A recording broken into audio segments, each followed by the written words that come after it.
BNP আর India বোঝাপড়া হয়ে গেছে। কি হয়েছে সেই বোঝাপড়ায়? সেটা হইতেছে যতদিন আপা চট কইরা ঢুকে না যায় ততদিন পর্যন্ত বিএনপি ভারপ্রাপ্ত আওয়ামী লীগ হিসেবে কাজ করবে। সে তো মুচলেখা দিয়ে বাইরে চলে গেছে, ওর সাহস থাকলে আসে না কেন বাংলাদেশে?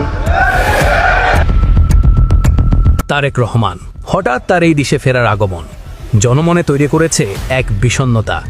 রাজনৈতিক বিশ্লেষকরা মনে করছেন এক গভীর ষড়যন্ত্র। এই তো কয়েকদিন আগেই বেগম জিয়ার অসুস্থতায় তিনি বলেন, দেশে ফেরে আমার নিজস্ব মতামতের উপর কোনো গুরুত্ব নেই। তাহলে প্রশ্ন উঠেছে, হঠাৎ মাত্র 10 থেকে 15 দিনের ব্যবধানে কি এমন হয়ে গেল যে তিনি দেশে ফেরার পথে রওনা হলেন? জানতে হলে চোখ রাখুন সম্পূর্ণ ভিডিওতে।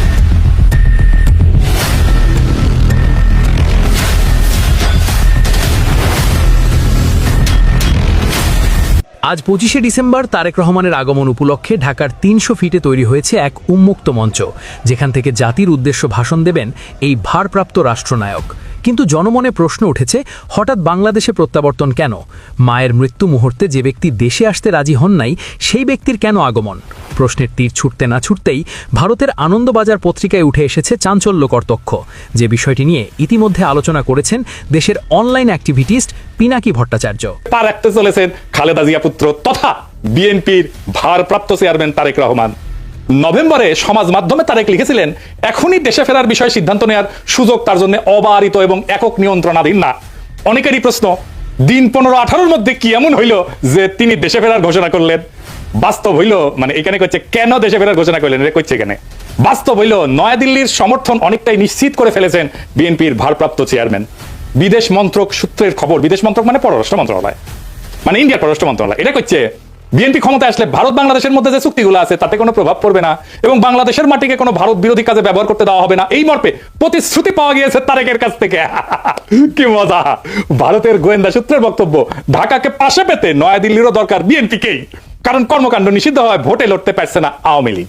তাই বাংলাদেশে কট্টরপন্থীদের বারবারন্ত আটকাতে পারে একমাত্র বিএনপি। নির্বাচনের মাধ্যমে খালেদার দল ক্ষমতাসীন হইলে বাংলাদেশে ভারত বিরোধী তৎপরতায় রাশ টানা যাবে। তাই আওয়ামী লীগের সঙ্গে সখ্য থাকা সত্ত্বেও অবস্থা বুঝে ব্যবস্থা হিসেবে তারেকের পাশে থাকতে হচ্ছে নয়াদিল্লিকে। মাশাআল্লাহ। এছাড়া উক্ত পত্রিকায় উঠে এসেছে, ভারতের সাথে একমাত্র সুসম্পর্ক বজায় রাখতে পারে বিএনপি এবং মুক্তিযুদ্ধ সম্পর্ককারীরা। তাই জনমনে প্রশ্ন উঠেছে, ভারত যেহেতু শেখ হাসিনাকে জায়গা করে দিয়েছে আর সে দেশের পত্রিকা থেকেই এমন বক্তব্য প্রকাশের পর আর দ্বিতীয় কোনো প্রশ্নই থাকতে পারে না যে শেখ হাসিনার নির্দেশ পেয়েছেন তারেক রহমান। অর্থাৎ তারেক রহমানের প্রতি সহনশীল হয়েছেন শেখ হাসিনা, কারণ তিনি চান না এদেশ মুক্তিযুদ্ধ বিরোধী কোনো শক্তির কাছে যাক। তবে এছাড়াও জামাতের এক সদস্য ইতিমধ্যে গণমাধ্যমের এক সাক্ষাৎকারে বলেন, যে ব্যক্তি